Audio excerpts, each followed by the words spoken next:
Welcome to All Strut No Fret One Shots, where the rules are simple. I take a shot and then I give an early modern play a shot. No cuts, no edits is the guarantee. And today I'm bringing to you a request. This one goes out to Drew, who was asked for the Maid's tragedy. And I'm really delighted they did, because this is a classic Jacobean revenge tragedy. Lots of drama, lots of blood, and written by the famous collaborative stylings of John Fletcher and Francis Beaumont around 1610.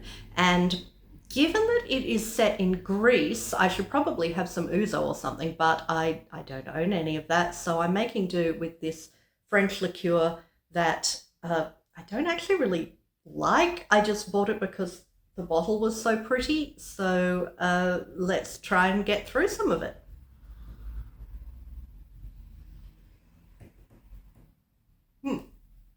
Okay, the Maid's tragedy. The maid in question is Apatia, but we don't meet her immediately. What we do get right out of the gate is some very efficient and very useful exposition, delivered in the person of, first of all, the king's brother, Lysippus. We never get a name for the king, we just know he's the king of Rhodes. He has a brother called Lysippus, and Lysippus lets us know that there is a wedding feast about to go on, and also that we're going to be treated to a masque. More on that soon. Then we get the entry of Melanthius, who it's established is a very successful and heroic general who has just returned from the wars in order to see this wedding of his very dear friend, a mentor. Now, this is when we meet Apatia, because she enters and passes across the stage, and Melanthius says, "Oh, well done, Apatia, on marrying my fabulous friend." And she says, "Rude, that's very insulting and hurtful of you," and goes on. And Melanthius is like, "Okay, I've missed something here." And then it's explained to him that the king has swooped in and told a mentor that he is not allowed to marry Apatia after all. Instead, supposedly as a reward to Melanthius for his fine work in the wars, he is marrying a mentor to Melanthius's sister, Evadne. Now, Melanthius is sorry for Apatia, but he is super excited to end up being aligned in family terms with a mentor, and they go off to the wedding. There's a great big flashy wedding ceremony. There is a, not the ceremony itself, but the wedding party afterwards, wedding breakfast. And we see the court masque, which really is one of those things that Jacobeans loved to shoehorn into a play, because it gave you a chance to look at some fancy costumes and some beautiful singing and maybe some dancing. Doesn't actually further the plot at all, so we'll move on. So at the end of this, the king says, "Well done, everyone, blessings on your marriage bed, and we're going to be really kind to you here, a mentor, and we're not going to follow you into the bedroom and watch you lay your bride, because we don't really need to behave in that way anymore. You can manage on your own. Thank you." And so a mentor takes himself off to the bridal chamber. Now, first we see Evadne surrounded by ladies, so of course that includes Apatia, so she's pretty upset about all this going. It puts a little bit of a damper on the celebrations. The others offer to get Evadne ready for bed, and she says, "No, I'm fine, I'm all set for this." So the ladies leave, the bridegroom enters, then we get the twist. Extraordinary scene, because Evadne immediately puts our mentor straight on the fact that he is not getting any tonight. And he at first thinks this is cute and playful coy banter from his virginal bride. And then he starts to think that maybe she's sworn some kind of vow to virgin goddesses to maintain her maidenhead, to which Evadne replies, in effect, "Do I look like a girl who's never planning to have sex?"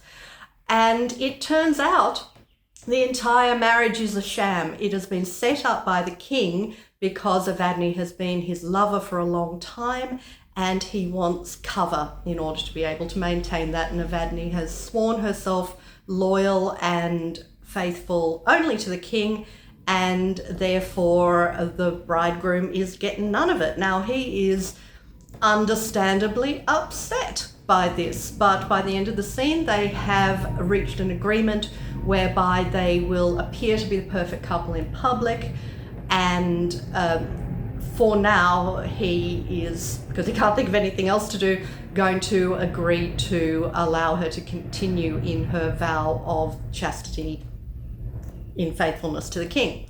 So the next morning, Evadne's two brothers, it's Melanthius, and then he has there's another brother to that set of siblings as well. They arrive to greet the bride on her morning after, and there's lots of bawdy jokes. And Amintor comes out and plays the part to his best ability of being a bridegroom who's just delighted with how it's all going. Now, he's not terribly convincing, and Melanthius, who's a very good friend of his, can tell that something is wrong. But for now, what we get is the king comes in, and the king, really not being the brightest button on the raincoat, really does think that Amintor is happy and pleased with how things went. So he gets rid of everyone else except Evadne, and straight up accuses her of being unfaithful to him with her husband. Now, they have a blazing row about it, and she says that she swears that she has been faithful, and she brings in a mentor to back her up on this, which he does. The king is eventually convinced and says, oh, well, that's great then, thanks. You are going to have a long and successful and enriched life if you keep covering for us. And he's delighted with how this has turned out now, and Amintor is even crankier than he was before. Now, we get to the point where Amintor is trying to figure out how he's going to approach this. He can't challenge the king to a duel and run him through with the sword the way he would any other man. You just don't do that to the king. So he thinks he's just going to be repressing the whole thing forever. But Melanthius is pretty shrewd and eventually winkles out of Amintor exactly what is going on. Now, Amintor not only confesses that Evadne has rejected him in favour of a lover she already has, but also gets to the point where he confesses it's the king. So the plot thickens here. Melanthius sends Amintor off, and he resolves to, handle things himself for the sake of his family honour. Now, what I haven't mentioned to you yet is that Apatia has a father. He's old, he's a bit cowardly, and everyone makes fun of him a lot and doesn't really take him seriously. He hated Melanthius before this whole thing even started, so now that's really cranked up to 11. And throughout the play, Apatia's father, Kallianax, and Melanthius keep confronting each other and almost fighting, except Melanthius is too honourable to draw his sword on such an old and feeble man. So what happens at this point is we need to introduce ourselves to the idea of the fort. Now, as I mentioned, this is set in Rhodes, so that's an island ancient Greek city-state. And so when in this play people keep referring to getting control of the fort, what they mean is getting control of the city-state's defences. So oddly enough, it's actually Kallianax who is officially the master of the fort. So Melanthius basically asks Kallianax to avenge his own disgrace at having his daughter passed over and her heart broken by helping Melanthius murder the king by handing over control of the fort to Melanthius. Now, Kallianax doesn't trust Melanthius on this and also doesn't like him and not a fan of treason. So the first thing he does is he runs off to the king and tells him this. But the king, this is the only bit of the play where it can be a little bit tricky to follow, because there's a lot of back and forth here where there is a banquet served and the king decides to test Melanthius by basically hinting very broadly at everything that Kallianax has told him. But Melanthius is so smooth. He just absolutely cool as a cucumber, doesn't give anything away, doesn't at all behave like a guilty man. So the king simply doesn't believe Kallianax, and everybody laughs at him and ridicules him. And there's this rather beautiful little bit of sleight of hand, political sleight of hand that happens after that, where Melanthius confronts Kallianax and says, well, I told you how this is how it would go.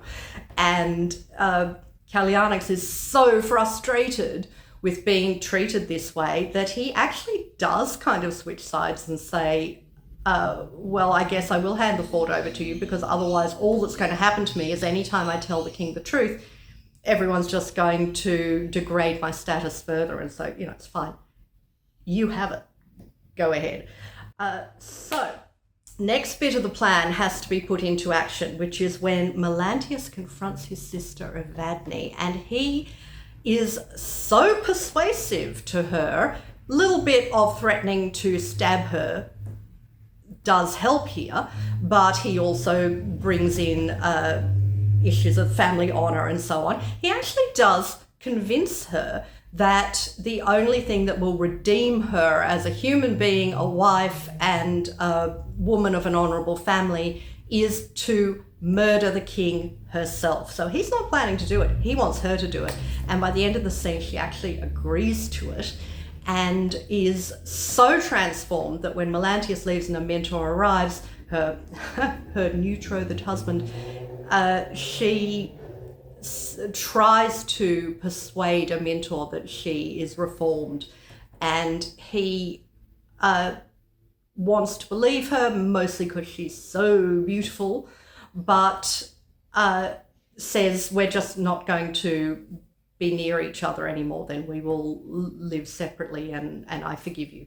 So he goes off, and she is steeled to her task now. So we have Melanthius heading off with Kallianax to get control of the fort. We have Evadne now performing one of the great bits of a spectacular Jacobean lovers and murder complications, which is we see her going to the king's bedchamber. So king is in bed, Evadne turns up, he's like, great, everything's working perfectly for me here. She ties him up and he's like, okay, we've never really done kink, but I guess I can roll with this. And then she stabs him.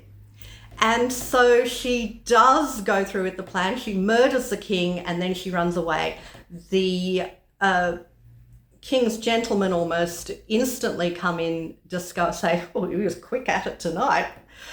Discover the body, alert the king's brother, and then they immediately figure out that although it was Evadne who did the stabby, it was Melanthius who made the plan, and they've heard that he now has control of the fort. So Lysippus, the king's brother, who's now been made king, and the men who are loyal to him go to confront Melanthius and Kallianax, who appear above because they're in the fort now, and the new king Lysippus is below. And Melanthius is so persuasive about his position and saying, I'm not doing this because of ambition, I'm not doing it because I want to be king, I actually want you to be king. I just believe that I shouldn't be punished for this because it was all for the sake of family honor. So they actually arrange a truce here, believe it or not, whereby the new king no longer wishes to punish Melanthius, and they get a treaty signed with everyone's names on it that shows that they will be pardoned.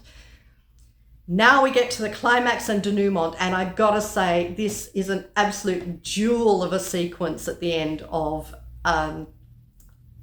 fraught, passionate confrontation, and this is how it goes down. You may have forgotten the actual maid of the tragedy by now, Apatia, because we haven't seen her for a while, but it was mentioned right at the beginning of the play that she has a brother who serves in the wars under Melanthius and is as equally fair of face as her. So Apatia goes to confront Amintor, but she does it in disguise as a man, and she claims to be her brother. She confronts Melanthius and says that he is there to challenge him for the disgrace and abandonment of Apatia.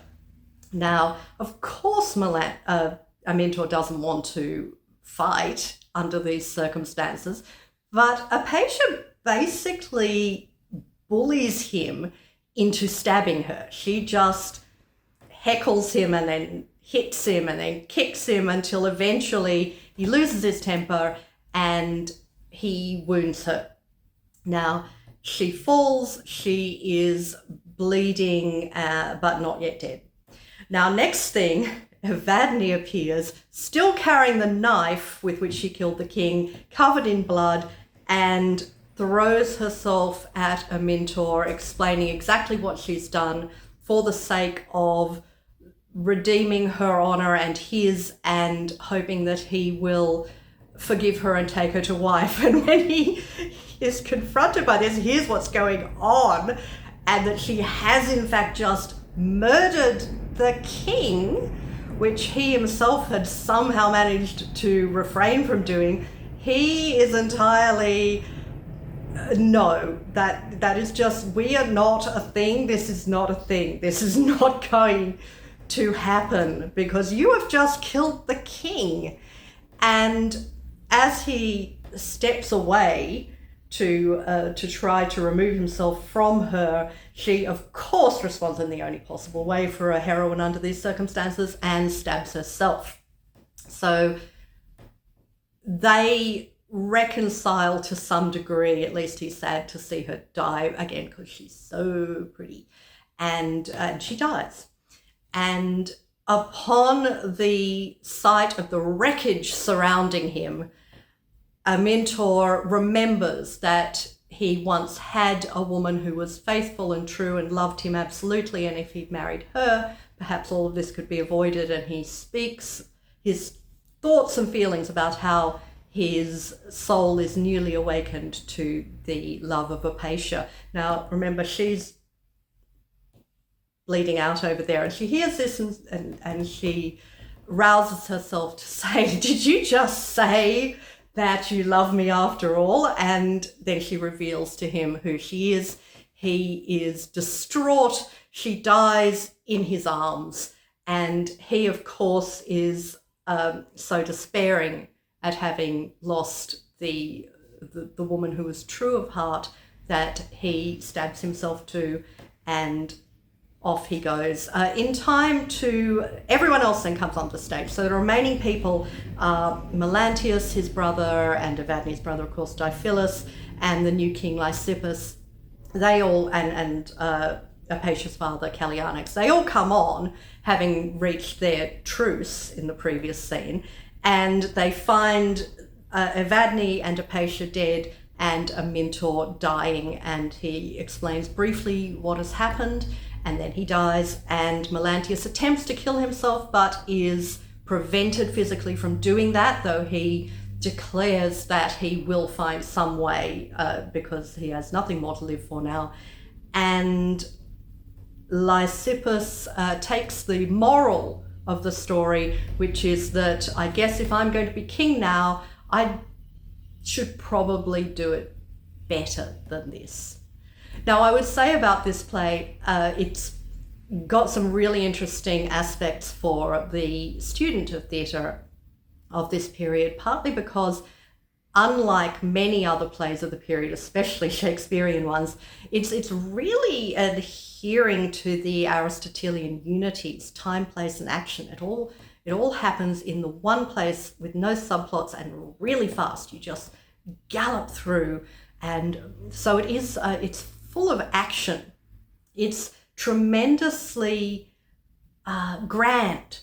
Everyone is really acting from their passions and their temper and their honor and their lust and their love, and so I would say to actors out there, if you're asked to do a two-hander with a man and a woman, or a three-hander, if you need to do some scene work, I would say that final scene where you have Apatia confronting a mentor, and then Evadne confronting a mentor, and then the deaths of all three, is an absolutely spectacular scene that would be really fun to work out in a rehearsal space, because everybody gets to be absolute in their passions.